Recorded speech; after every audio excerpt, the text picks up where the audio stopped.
बिस्मिल्लाहिर्रहमानिर्रहीम। जो हमारे लेक्चर्स की सीरीज़ चल रही है मीट्रिक स्पेस की, उसका आज जो है वो नया लेक्चर है। उसमें एक क्वेश्चन सेलेक्ट किया है जो कि बहुत सारे क्वेश्चन को कवर करेगा। वेरी इंपॉर्टेंट है एग्ज़ाम के लिहाज से, पास पेपर का क्वेश्चन है। पहले क्वेश्चन पढ़ते हैं और देखते हैं कि इसमें क्या हमारे पास नई बात आ गई है जिसकी वजह से ये इम्पोर्टेंट है। तो जनाब, सबसे पहले तो जो क्वेश्चन है उसको मैं शुरू इस तरतीब से पढ़ने की बजाय यहाँ से समझाता हूँ कि क्वेश्चन उसने कहा हुआ है कि मैं आपको एक डी डैश नामी एक फ़ंक्शन दे रहा हूँ, उसे आपने प्रूव करना है कि वो मीट्रिक है। इसको प्रूव करने से पहले लाजिम बात है कि वो हमें क्या देगा, डी डैश को डिफ़ाइन करेगा। तो ऊपर चलते हैं, डी डैश को उसने डिफ़ाइन किया हुआ है इस तरह। अब पहली दफ़ा ऐसा हुआ कि डी डैश जो भी जिस पे भी वो अप्लाई हो रहा है, x1, x2 है या x1, y है, उसका आंसर के अंदर डी इन्वॉल्व हो रहा है। अब ये जो डी है इसके बारे में वो कह रहा है ख़ुद से कि सपोज़ कर लीजिए, मान लीजिए कि x, डी यानी कि डी जो है वो मीट्रिक स्पेस है। यानी कि रास्ते में वो इजाज़त दे रहा है कि अगर ये कहीं आए तो ये चार कंडीशन जो मीट्रिक की है वो पूरी कर रहा है। ये कोई आम फंक्शन नहीं है, बल्कि ये एक मीट्रिक है खुद से। तो डी क्वेश्चन को इस तरह पढ़ेंगे, समझेंगे, डी एक मीट्रिक स्पेस है यानी कि वो मीट्रिक की चार कंडीशन पूरी करता है। डी डैश नामी एक फ़ंक्शन जो कि इस पर अप्लाई किया जाता है और इस तरह का वो जवाब देता है। तो प्रूव कीजिए कि डी डैश जो है वो मीट्रिक है। ये तो पहले क्वेश्चन को अंडरस्टैंड करने कि वो पहली दफ़ा ये चीज़ इन्वॉल्व हो रही है। ये नहीं कि बहुत मुश्किल है क्वेश्चन तो ये इंपॉर्टेंट है, ऐसा नहीं बात। अच्छा जी, क्वेश्चन आपने देख लिया, अंडरस्टैंड कर लिया। अब चलते हैं जनाब कि किस तरह इसको लेके चलें। अब देखिए, सबसे पहले मैंने जो पीछे क्वेश्चन थे उसमें 1 2 3 4 ही लिखता रहा, या मैंने M1 लिख दिया। तो इसकी कोई हैसियत नहीं है कि M1 लिखेंगे तो जनाब नंबर मिलेंगे। असल जो चीज़ है, आपने एग्ज़ामिनर को चार कंडीशन जो है वो पूरी करके दिखानी है मीट्रिक की, और उसकी बेस पर आपने कहना है कि ये देखिए जनाब, प्रूव हो गया कि ये जो है डी डैश जो है वो मीट्रिक है।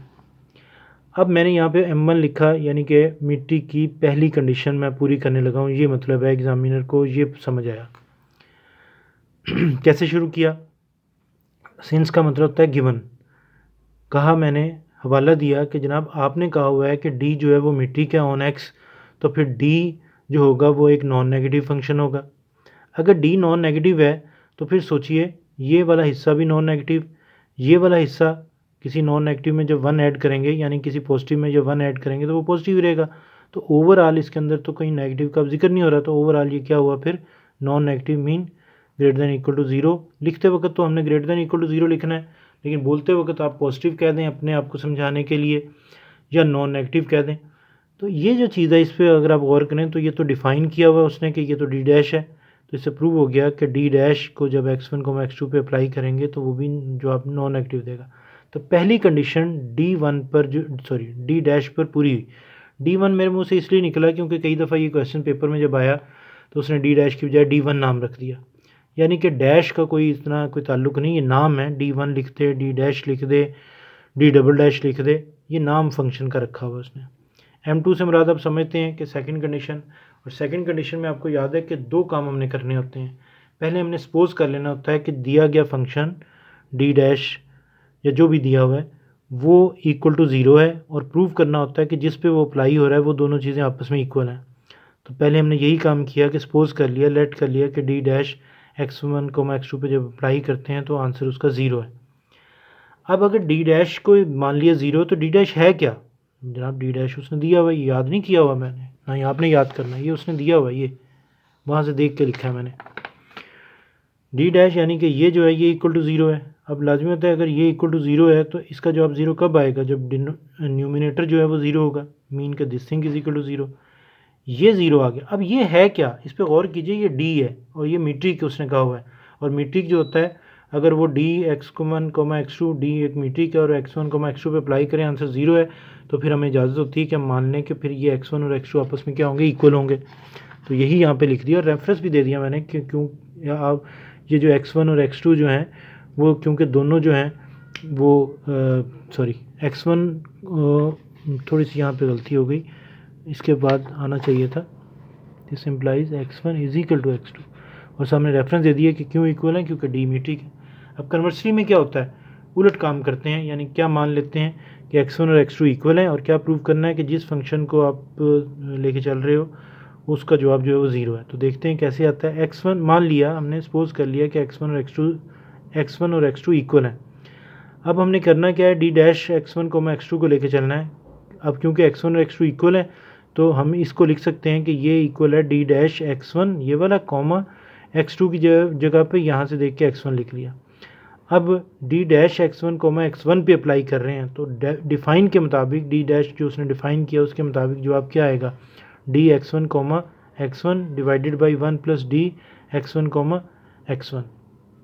अब जनाब ये देखिए डी x1 x1, क्योंकि डी मीट्रिक है तो इसका मतलब है कि जब ये दोनों चीज़ें सेम होंगी तो मीट्रिक की डेफिनेशन के मुताबिक इसका जवाब 0 होगा और इसका जवाब 0 होगा।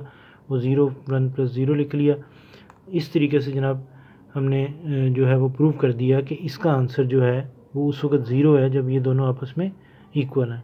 तो डी इज़ अ मीट्रिक, सामने रेफरेंस दे दिया। ना भी रेफरेंस दें तो ओबियस सी बात है कि समझ आ रही है गिवन में दिया हुआ है। M3 पे आ जाते हैं जनाब। M3 सबसे ही मेरा ख्याल है कि सारों में सबसे ही ईजी होता है। इसमें हमने सिमेट्रिक प्रॉपर्टी दिखानी होती है। सिमेट्रिक प्रॉपर्टी क्या होती है कि डी डैश को अगर x1 x2 पे अप्लाई करें तो उसका जवाब वही होगा जो कि डी डैश x2 x1 का आंसर है।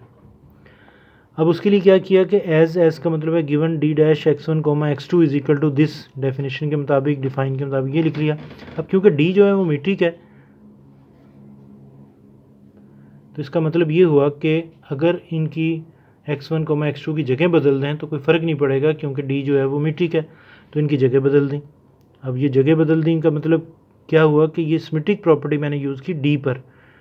अब इस पर गौर करें तो डी x2 को पहले है, x1 बाद में है, डी x2 पहले x1 बाद में है। तो डेफिनेशन के मुताबिक ये जो चीज़ है ये होगी डी डैश किस पे अप्लाई हो रहा होगा, वो x2 x1 पे। तो इस तरह डी डैश जो है वो इक्वल आ गया, sorry D dash x1 x2 equal आ गया डी डैश x2 x1 के। फिर देख लीजिए सिमेट्रिक प्रॉपर्टी में हमने क्या प्रूव कर दिया, डी डैश को जब x1 x2 पे अप्लाई करें उसका आंसर, या डी डैश को x2 x1 पे अप्लाई करें उसका आंसर जो है वो इक्वल है। ये एक या दो लाइनों में हमने इसको प्रूव करके दिखा दिया। हम हमेशा हर क्वेश्चन में ही M4 यानी कि फोर्थ प्रॉपर्टी जो होती है उस पर थोड़ा वर्क करना पड़ता है। बाकी जो हैं वो तो एक एक दो दो लाइन्स में ही होती हैं, सारे क्वेश्चन में ऐसे ही तकरीबन हुआ। इसी तरह इसमें भी ऐसा ही, सबसे पहले मैंने रेफरेंस दिया डी का कि डी जो है वो एक मीट्रिक है। अगर डी मीट्रिक है तो हम डी पे जो फोर्थ प्रॉपर्टी है वो मैंने अप्लाई की कि डी को x1 x3 पे अप्लाई करें तो उसका आंसर लेस देन इक्वल होगा डी ऑफ x1, इसके दरमियान में एक नंबर सोच लिया x2 plus D x2 x3। ये फोर्थ प्रॉपर्टी मैंने डी पे अप्लाई की है। क्यों अप्लाई कर दी, इसलिए क्योंकि डी मीट्रिक है, इसमें डी डैश का कोई जिक्र नहीं हो रहा, डी का जिक्र हो रहा है। अब सामने अगर उस डिफ़ाइन को रख लें तो ज़्यादा आपको अच्छी समझ आएगी कि क्यों ये हम काम कर रहे हैं। असल में मैं ये चीज़ बनाना चाहता हूँ तो मुझे क्या करना चाहिए, इसमें 1 ऐड करना चाहिए। तो एडिंग 1 बोथ साइड, दोनों तरफ 1 जो है वो ऐड कर दिया। लिखने की ज़रूरत नहीं, नज़र आ रहा है, अगर आप लिख लेते हैं तो अपने लिए लिख लीजिए। अच्छा जी, अब हमारे पास वो जो मैंने अभी आपको दिखाया था कि मेरा टारगेट वो बनाना है, तो वो मैंने बना लिया 1 प्लस डी x1 x3 वो मैंने बना लिया। अब दोनों, क्योंकि वो तो ओवर में है तो इसका मतलब है रेसिप्रोकल लेना चाहिए। याद रखना कि जब भी रेसिप्रोकल लेते हैं दोनों साइड का, इनइक्वालिटी की साइन जो है वो चेंज हो जाती है। इनइक्वालिटी की साइन 3 जगह पे चेंज होती है, जब उसका रेसिप्रोकल लेते हैं दोनों तरफ का, या दोनों तरफ माइनस से मल्टीप्लाई करते हैं, या दोनों की साइड्स बदलते हैं। अभी हमने क्या किया, रेसिप्रोकल लिया तो इनइक्वालिटी की साइन चेंज होगी। लेस है तो ग्रेटर बन जाता है, ग्रेटर हो तो लेस बन जाता है। अब यहाँ पे लेस देन का निशान है इसलिए यहाँ पे ग्रेटर आ गया। अब फिर उसकी तरफ चलते हैं यहाँ पर। तो अगर आप थोड़ा सा गौर करें तो ये 1 प्लस डी जो है इसके ऊपर भी कुछ लिखा हुआ है। अब वो बनाने के लिए हम कैसे करेंगे कि अपनी तरफ से दोनों तरफ पहले माइनस से मल्टीप्लाई किया। जब माइनस से मल्टीप्लाई करेंगे तो सोचिए इनइक्वालिटी का साइन चेंज होगा कि नहीं। तो यकीनन अभी बात हुई थी कि जब दोनों तरफ माइनस से मल्टीप्लाई करते हैं तो इनइक्वालिटी का साइन जो है वो चेंज होता है। तो देखिए यहाँ पर माइनस से दोनों तरफ मल्टीप्लाई किया तो ग्रेटर की बजाय यहाँ पे क्या आना शुरू हो गया, लेस का निशान आना शुरू हो गया। अब इस माइनस करने का फ़ायदा हमें क्या होगा, तो फ़ायदा उस वक्त होगा जब ये वाला स्टेप कर लेंगे, दोनों तरफ 1 जो है वो ऐड कर दिया। जब ऐड करके उसका एलसीएम लेंगे तो फिर आप देखिएगा कि जो चीज़ हम बनाना चाहते हैं वो हमारे पास जो है वो बन जाएगी। इधर जो भी आ रहा है, लेकिन ये जो चीज़ है हमारे पास जो है वो बन गई। लेस देन इक्वल का निशान साथ साथ चल रहा है। अब इसको क्योंकि दो चीज़ें ऊपर प्लस हो रही हैं तो जो डिनोमिनेटर होता है वो दोनों के नीचे अलग-अलग आ जाता है, दोनों के नीचे अलग-अलग लिख दिया, दरमियान में ये वाला प्लस का जो है निशान आ गया। अब देखने वाला या समझने वाला जो समझ रहा है उसे यकीनन अंदाज़ा हो गया होगा कि ये डी डैश हमने बना ली है जो कि x1, x3 पे अप्लाई हो रहा है। अब हमारे पास यहाँ पे लेस देन इक्वल भी आ गया, यकीनन यहाँ पे डी डैश दो आने चाहिए जो आपस में प्लस हो रहे हों। तो ज़रा देखिए इसमें क्या एक्स्ट्रा चीज़ है जो कि इसे डी डैश नहीं बनने दे रही। ये देखिए डी x1, x2 ओवर में 1 प्लस डी x1, x2 ये एक्स्ट्रा चीज़ है। देखिए सोचिए अगर मैं इसको छुपा लूँ तो क्या ये डी डैश x1, x2 है? तो यकीनन आप वहाँ से देख सकते हैं, वहाँ से देख लीजिए आपको नज़र आएगा। देखिए डी डैश ये बन गया है, x1, x2 पे अप्लाई हो रहा है। और दूसरे हिस्से पे आके देखिए तो यहाँ पे अगर ये चीज़ ना हो हमारे पास, इसको छुपा लिया जाए तो D x2, x1 sorry D x2, x3 over 1 plus D x2, x3। इसका मतलब है यहाँ से अगर इसको रिमूव कर दें और यहाँ से अगर इसको रिमूव कर दें तो ये डी डैश x1, x2 बन जाएगा और ये डी डैश x2, x3 बन जाएगा। तो अब अगले स्टेप में देखिए क्या किया, बग़ैर कुछ बताए हुए, अगर आप देखें तो बग़ैर कुछ बताए हुए मैंने यहाँ से इसको रिमूव कर दिया और यहाँ से इसको रिमूव करके ये आंसर लिख दिया। अब स्टूडेंट कहता है जनाब कि कैसे रिमूव कर दिया आपने? तो सोचिए ज़रा कि डिनोमिनेटर में से अगर किसी चीज़ को निकाल दिया जाए, उसमें से उसको माइनस कर दिया जाए, याद रहे कि ये पॉजिटिव चीज़ है, पॉजिटिव चीज़ को निकाल दिया जाए तो यकीनन ये जो चीज़ होगी इसका इससे यही ताल्लुक़ रहेगा, यानी कि ये जो चीज़ है ये लेस ही रहेगी इससे। इसका मतलब है डिनोमिनेटर से अगर कोई पॉजिटिव चीज़ को निकाल दिया जाए, कुछ उसमें से कम कर दिया जाए तो उसमें कोई फ़र्क नहीं पड़ता उसकी इनइक्वालिटी में। ये मैंने यहाँ पे प्रॉपर्टी जो है वो यूज़ की है।